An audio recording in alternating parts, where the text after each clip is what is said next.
The darkness was thick, but the motion was thicker. At 02:41 hours, the rain was falling hard and cold across the deck of the SS Gulf Trader, secured fast to Pier 4 in Mobile, Alabama. Third mate Thomas Hagen, 26 years old and methodically alert, was hunched over the main logbook in the watch office. The ship was inert. Main engine cold iron secured for a week of cargo offload. The entire vessel was under the silent, heavy mass of 10,000 deadweight tons. The outside world was defined by the sound of the rain hitting the canvas and the low, steady rattle of the exhaust vent. The noise came from the port side, a faint, abrasive scraping sound, too long and too smooth to be the usual harbor debris. It was the sustained, high-friction sound of unpowered tonnage in motion, growing louder and closer. This sound meant mass, and mass moving at speed meant catastrophic force. Hagen stood up, grabbing the heavy-duty flashlight from its charger. He stepped out onto the foredeck. The weak dock lights barely cut through the dense curtain of rain. He swung his light beam toward the water, following the persistent noise. The beam found a low, rust-colored slab of steel, an unpowered flat-top barge designated MSL-4. It was completely derelict, riding dangerously low in the water. It was moving fast, pushed by the sudden strong squall and the changing harbor current, which had reversed its predicted flow. Hagen checked the distance, less than 400 feet. The barge's hard, square bow was aimed straight at the ship's port bilge keel area, precisely where the main water intake lines, engine cooling systems, and lower stability tanks were located. Estimated time to impact, 4 minutes and 30 seconds. This was a critical failure point. Barge moving, port side, all hands on deck now, emergency stations, Hagen shouted into the deck phone, his voice immediate and high-pitched. He did not waste time waiting for the master. He keyed the radio. Engine room, this is the watch officer, immediate request for auxiliary power. Stand by to provide power for the bow thruster. Impact estimated in 4 minutes, over. The engineer on duty, Mr. Davis, answered instantly. Aux power, watch officer, we're cold iron.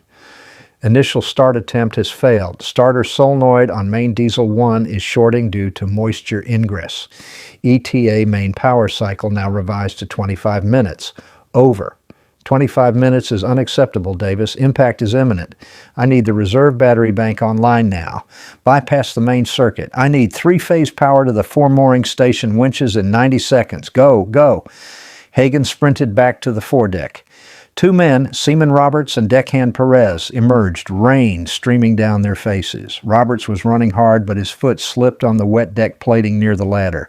He stumbled, catching himself on the winch housing, but a sharp grimace crossed his face as he put weight on his right leg. Roberts, status, Hagen demanded. Ankle twisted, Mr. Hagen. I can control the winch, but heavy manual lifting is compromised. I can secure lines, Roberts reported, maintaining discipline but favoring his right leg. This reduced the effective heavy lifting crew to Hagen and Perez. The ship's physical defense now relied on 2 uninjured men. Understood. Roberts, you control the winch. Perez, you are with me. Grab the mooring capstan wrench and the long cheater bar. We are going to haul the forward breastline manually. We need to pull the bow 5 feet to starboard. Change the hull angle. We do this now. The 2 men attacked the massive bronze capstan wrench. The capstan was cold, slick with rain, and resistant. The heavy steel cheater bar was fitted over the wrench handle to increase leverage. Hagen braced himself, his feet searching for purchase. Perez, on my count, we have to gain 3 full rotations. 1, 2, heave. The capstan groaned under the strain. The massive chain connecting the wrench to the spindle creaked loudly. They gained about 18 inches. The manual effort was tremendous, forcing the muscles of their arms and back against the entire inertia of the moored vessel. The wrench is sliding on the spindle, sir. The friction gear is wet, Perez shouted, his breath clouding in the light beam. Perez, run back to the deck locker. Grab the emergency fire bucket. The sand. We need grip on this deck and spindle now. Roberts, monitor the headline tension gauge while Perez is gone. Report any sudden drop. Perez raced back. Hagen held the wrench stationary, using his full body weight and leveraging his shoulder against the mast rigging to prevent the captured line from spinning back. The time lost was critical. The barge was now visibly closer, moving faster than estimated. Perez returned, spreading sand on the deck and around the capstan's receiving slot. Again, 2 more rotations. We must reduce the angle of incidence. Pull, Hagen commanded. They cranked the capstan 2 more times, using focused, violent heaves, gaining approximately 4 feet of line in total. The forward breastline was now bar-tight, rigid, acting as a fixed pivot point. The ship's bow was visibly pulled closer to the pier, reducing the distance from 4 feet to less than 2 feet. This shift of 3.0 degrees was achieved by manual labor alone. Hagen keyed the radio. Engine room, watch officer, status report on reserve power. Barge is now under 100 feet. Watch officer, engine room, reserve bank is online. We had to dry the wet starter motor housing with the CO2 cartridge. Procedure complete. We have stabilized power to the forward station. Winch power is nominal, Mr. Davis reported, confirming the success of the non-standard emergency procedure. Roberts, to the fore-mooring winch control. Engage the headline by 2 feet of tension. Hold for 1 second. Release. We are attempting dynamic deflection. Go. Roberts engaged the massive electric motor. The steel headline groaned, resisting the ship's inertia. The winch strained, pulling 2 feet of line, momentarily pushing the bow deeper into the pier. Pulse 1. Thwack. The ship shuddered violently. Again. Pulse 2. 2 feet of tension. Go. Pulse 2. Thwack. The ship reacted, kicking the stern out by perhaps half an inch. Final pulse. Pulse 3. Go. Roberts pulled the lever for the 3rd pulse. The winch motor began to whine, but the forward motion stopped instantly. A small red indicator light flashed on the control panel, accompanied by a sharp click. Stop, Roberts. What is the status of the winch? Hagen shouted. Thermal overload, Mr. Hagen. The cold and the extreme tension from the last 2 pulses caused the motor to trip the internal breaker. We have lost winch power, Roberts reported, pointing at the small indicator light. Perez, grab the wrench. We need to manually cycle the clutch and reset the breaker inside the control box. Roberts, guide me. Which panel is the main relay? Hagen opened the heavy cold metal panel with the emergency wrench. Inside, the terminal blocks and wiring were condensation soaked. The main thermal breaker was visibly tripped. Hagen used a dry rag from the locker to wipe the breaker switch. Perez, stand clear. Roberts, reset the breaker. Once, now. Roberts flipped the small black switch. It held. Power was restored to the motor. They had lost 20 seconds. The barge was less than 50 feet away. Final deflection pulse. Roberts, cycle the motor. Full tension. Now.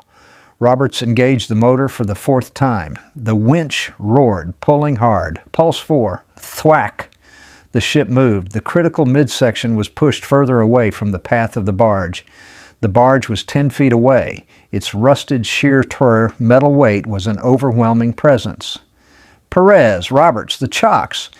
Wedge those heavy wooden chocks. Use them as final buffers. Wedge them fast, low, between the rubber fenders and the hull. They grabbed the 4-foot-thick oak blocks. This was the final desperate act, creating disposable buffers. They jammed the massive chocks into the gap. So 2:51 hours.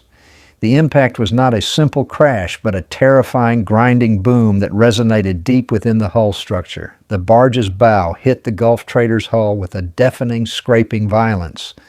The noise was a high-frequency scream of tearing steel, followed by a heavy, shuddering impact that ran the length of the ship. The dock lines groaned, stretched to their limits, and then held. The 4 wooden chocks disintegrated instantly, their fibers crushed and scattered. The massive rubber fenders were flattened and torn. The barge scraped past the point of impact, leaving a long, terrible screech along the hull plating, moving aft towards the stern. The Gulf trader was pushed violently sideways into the pier. The port side of the ship slammed into the wooden pilings of the dock. The steel headline and the forward breastline took a crushing lateral load, but they held firm. But the aft spring line, located further back and weakened by the sustained rotational tension and the final lateral slam against the pier, suddenly snapped with a sharp, explosive whop. The broken line whipped across the stern deck, missing Perez by inches. The sudden loss of tension aft caused the stern of the Gulf trader to momentarily yaw out of control, swinging wide into the channel before the remaining lines retensioned. This secondary movement meant the ship had sustained two separate impacts: the barge strike midship and the secondary lateral slam against the pier aft. Silence returned, broken only by the hard, cold rain and the heavy, rhythmic breathing of the three men. The main crisis was over. Hagen keyed the radio. "Engine room, watch officer, report status. Any breach or intake alarm. Check the pump manifolds." "No intake alarm, watch officer. We are stable. Pump pressures are nominal. We are shutting down the emergency generator. Report damage topside. We registered a sudden load spike and then loss of tension aft." "Report, Roberts. Damage visible." Roberts, despite his ankle, was shining his light over the point of impact. "Hull plating is severely scored, sir. Heavy denting and scraping. Fenders are destroyed and we lost the chocks. Aft spring line is snapped. We need to retrieve the line, secure the end, and replace the anchor point immediately." Hagen keyed the radio to the bridge. "Captain Miller, watch officer. Impact confirmed at 02:51:15. Damage, severe cosmetic and plating damage on port side, Holdener 5 area. No observed breach. Aft spring line is snapped. We are sending Perez to rig a temporary whip line from the reserve coil. Request one additional crew member to assist with the heavy line pull for the permanent replacement. Barge is clear and moving down channel." "Understood, Hagen. I saw the line snap." The secondary yaw was extreme. "Get the new line secured before the weather deteriorates further. I am sending Seaman Johnson to assist with the replacement pull. Log the incident as a critical procedural necessity and a catastrophic line failure. Good work, mate." Hagen nodded. The duty was procedural cleanup. The remaining hours of the watch were dedicated to damage assessment, logging the destroyed equipment, and ensuring the ship's stability before the port inspection began. The engine room confirmed that the bilge keel compartment remained dry and the cooling systems were intact. The crew, now augmented by Johnson, spent 45 minutes in the cold rain securing the new heavy nylon spring line to replace the snapped steel cable. This replacement was done under extreme tension, with the ship constantly moving against the pier due to the residual harbor surge. Hagen supervised every knot and every turn of the winch, ensuring the replacement line was bar tight and properly dressed on the cleat. Roberts was restricted to supervising the winch tension from the control panel due to his injury. By 04:30, the barge MSL-4 was secured by a harbor tug. By 05 Seweens, the Gulf Trader was secured with all mooring lines doubled and properly dressed, awaiting daylight and the mandatory Port Authority inspection. Hagen logged the complete incident, his handwriting steady, detailing the timing of the engine failure, the manual capstan haul, the winch thermal trip, the manual reset, the 4-cycle dynamic winch use, and the final line failure. The log recorded the event as a necessary non-standard defense procedure, completed under duress. Only the facts of the ship's successful defense were recorded. Post-incident investigation summary. Port Authority. Mobile File 1975 P402. The subsequent joint investigation by the U.S. Coast Guard and the Port Authority of Mobile determined that the barge MSL-4 broke free due to the simultaneous failure of two aged synthetic mooring lines under the sustained load of an unforecasted squall that struck the port at 02:30 hours. The primary cause of the Gulf Trader's internal complication was ruled as a moisture short in the standby generator's starter housing, a documented issue on vessels of this class in high humidity ports.